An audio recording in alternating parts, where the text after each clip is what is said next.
কিছু মানুষ রাসূলুল্লাহদের দোষ ধরে। আপনারা বলবেন হুজুর এরা কারা কারা, আপনারা বুঝে নেবেন। উলামায়ে কেরাম কোন দলের ব্যাপারে যদি বলেন যে এরা রাসূলদের দোষ ধরে, ওই দলের কাছেও যাওয়া যাবে না, ঈমান আমল ধ্বংস হবে।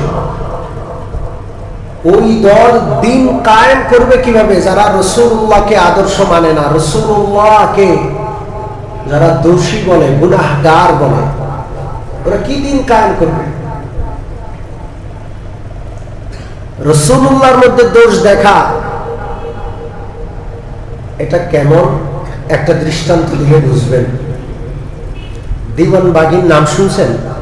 একটা ভণ্ডপীর ছিল, মরে গেছে, নাম শুনেছেন? বিশাল পেট, দেখার মতো ফটকা মাছের মতো পেট ছিল।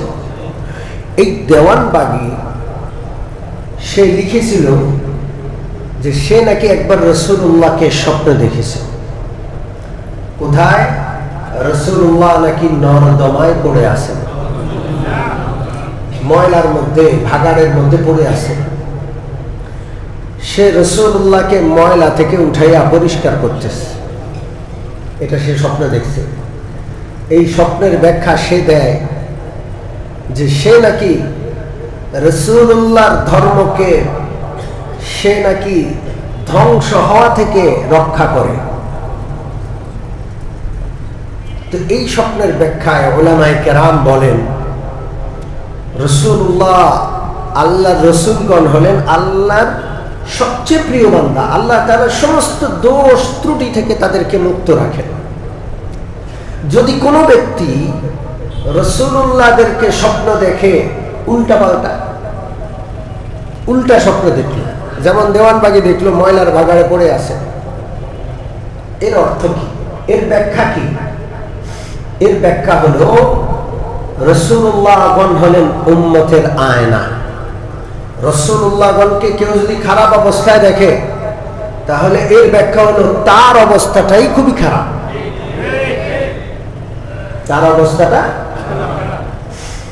এই যুগে তো আয়না আছে, আগের যুগে আয়না ছিল না। কি ছিল না? আয়না ছিল না। আয়না খুব দামি জিনিস।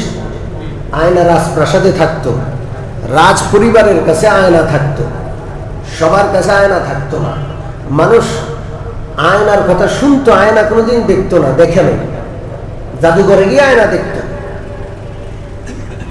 তো এক হাবশী লোক, হাবশী, কালা, বদসুরত, কুশ্রী, দেখতে সুন্দর না, একবারে বিশ্রী চেহারা, সে একদিন রাস্তা দিয়ে হেঁটে যায়, দেখে রাস্তার মধ্যে আয়না পড়ে আছে। কি পড়ে আছে? আয়না একটা পড়ে আছে। আয়না কি জিনিস সে তো জানে না। সে আয়নাটা তুলে এমনি করে ধরলো চেহারার সামনে। আয়না ধরলে চেহারার সামনে কি দেখা যায়? জোরে বলেন। চেহারাটাই দেখা যায়।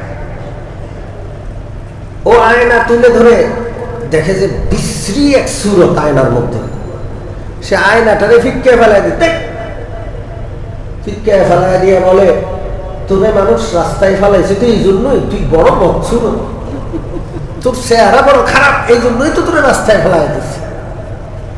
বলেন আয়না বদসুরত, আয়না খারাপ, আয়না কুশ্রী, আয়না বিশ্রী না তার চেহারা বিশ্রী?